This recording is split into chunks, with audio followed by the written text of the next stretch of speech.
یہاں جس کے پاس 2 پیسے ہو گئے برقع اتار کے اس نے پھینک دیا. یہ معلوم ہوتا ہے کہ یہ تو مفلسی کو چھپانے کا ذریعہ تھا.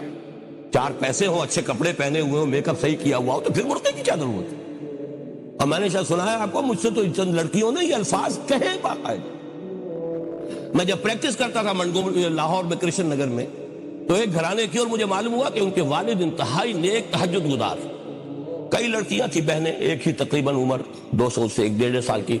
کبھی وہ آتی تھی کلینک میں میرے تو برقعے سمیت، کبھی آ رہے ہیں تو بغیر برقعے کے. میں نے پوچھا یہ کیا تماشا ہے آپ لوگوں کا، کبھی بغیر برقعے کے کبھی برقعے سمیت. صاف جواب دیا. میں ان کے الفاظ کوٹ اینڈ کوٹ میں ان کے الفاظ کوٹ کر رہا ہوں.